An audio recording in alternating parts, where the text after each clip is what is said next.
Olá, boa tarde. Vamos seguir com mais notícias nacionais e internacionais desta sexta-feira, dia 13 de outubro. Um homem matou com uma faca um professor em uma escola secundária no norte da França. O sistema judicial investiga o ataque, caracterizado como terrorista, quase 3 anos depois do assassinato de outro professor por um jihadista.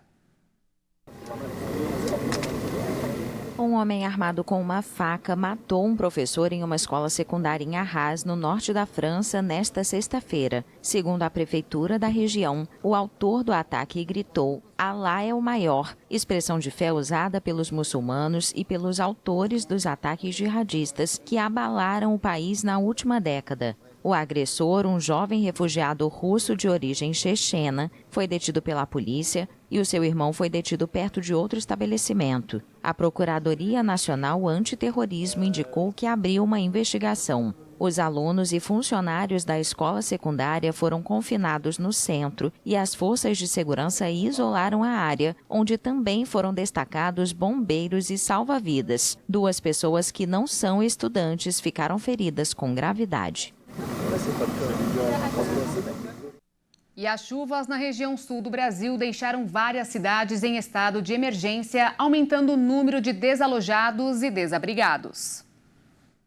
As chuvas intensas que caíram nesta semana no Paraná, Santa Catarina e Rio Grande do Sul causam transtornos para milhares de famílias. Centenas de cidades estão em emergência para enchentes e alagamentos, além de milhares de famílias desabrigadas ou desalojadas. Em Santa Catarina, o governo pediu atenção redobrada aos moradores das áreas afetadas. No total, são 142 cidades atingidas e 112 em emergência. Em Taió, município atingido por uma das enchentes, existiu a transferência de 240 desabrigados para Pouso Redondo para centralizar os atendimentos. Para alívio dos catarinenses, as chuvas no estado devem diminuir em volume até domingo, o que pode auxiliar nos trabalhos para recuperar casas e também atender aos desabrigados. No Paraná, 4.000 pessoas estão desabrigadas devido às cheias do Rio Iguaçu e as enchentes atingem principalmente cidades próximas da capital, Curitiba. Mas por lá, a previsão é que a chuva siga forte até a próxima semana. Rio Grande do Sul, que já sofreu com diversos ciclones, a situação não é muito diferente. Na região metropolitana de Porto Alegre, a preocupação é com a cheia do Lago Guaíba, que estava baixando desde a semana passada. O estado também se preocupa com as rodovias, que tem 9 estradas com trechos bloqueados total ou parcialmente. 2 pontes foram destruídas pelas chuvas entre Farroupilha e Nova Roma do Sul. Vamos ao Minuto da Economia desta sexta-feira.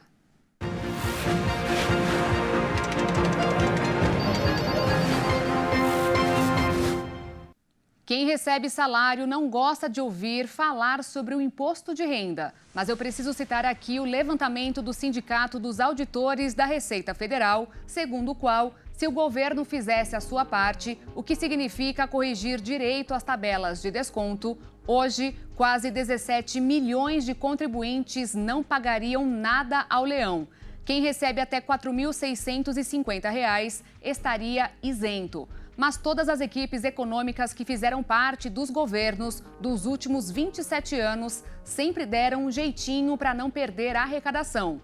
Lógico que do lado do contribuinte existem aqueles que também fazem algumas manobras para fazer justiça com o próprio bolso. Até porque já está provado que, proporcionalmente, quem ganha menos sempre pagou mais imposto de renda.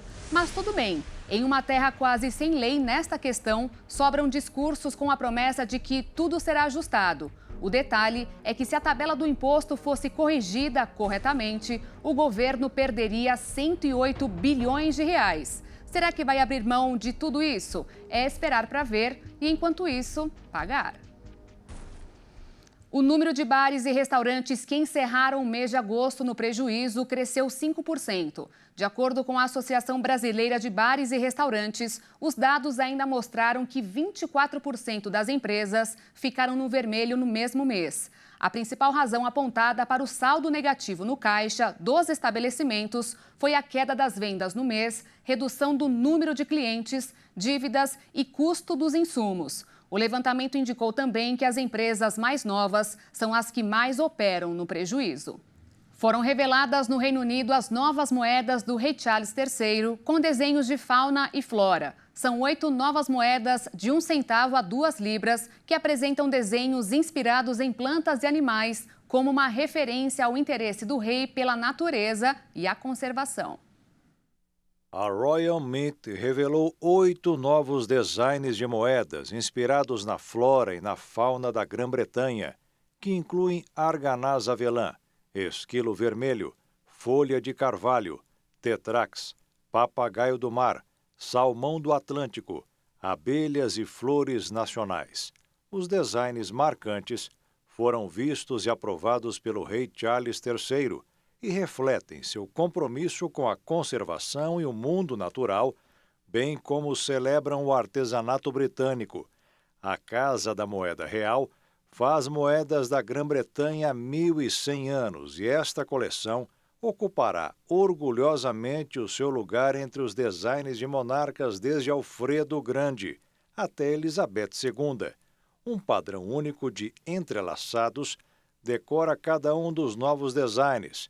Esta característica unificadora dá uma referência à história através da cifra de Charles II, ao mesmo tempo que celebra o compromisso do rei Charles III com a conservação. As moedas deverão entrar em circulação a partir do final de 2023. Se você pensa que uma caminhada de 15 minutos não traz muitos benefícios à saúde, um novo estudo de Harvard revelou que fazendo isso todos os dias pode acrescentar 2 anos à sua vida. Imagina se andar mais. Já a prática de caminhar por 30 minutos em 5 dias da semana é capaz de aumentar em mais de 3 anos e meio. Os benefícios vão desde a melhora do sistema músculo-esquelético e da saúde cardiovascular e mental, além do emagrecimento. Mas existe uma forma de caminhar para perder peso.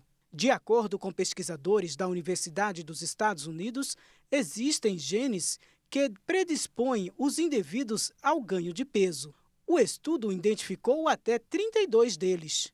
Mas foi possível observar também que pessoas que caminham durante quase 1 hora por dia, em ritmo acelerado, reduzem pela metade o efeito desses genes.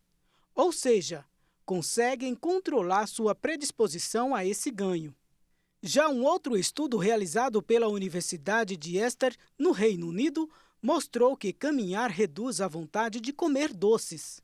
Para chegar a esse resultado, os autores analisaram funcionários em contextos de trabalho que conseguiram andar 15 minutos durante o dia, nos momentos mais estressantes, que acabaram manifestando menos interesse em comer algo doce para acalmar a ansiedade.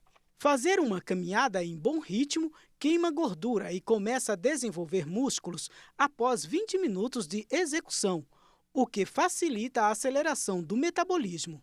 Isso é possível graças ao gasto calórico do músculo, que é maior. Quanto mais massa muscular, sem necessidade de hipertrofia, mais rápido a pessoa perde peso. Geralmente, em meia hora de caminhada rápida, é possível queimar 150 calorias. Quantidade que vai crescer se aumentar o tempo e o ritmo de exercício. Porém, os efeitos variam de pessoa para pessoa, a depender principalmente da condição física de cada um. Para ajudar, a pesquisa também revelou um truque valioso para potencializar os resultados: optar por terrenos mais inclinados, que dificulta a execução da atividade, principalmente se ainda usar pesos ou coletes que representem 10% do seu peso em uma ladeira com inclinação de 5 a 10%, aumentará o seu gasto calórico em 13%.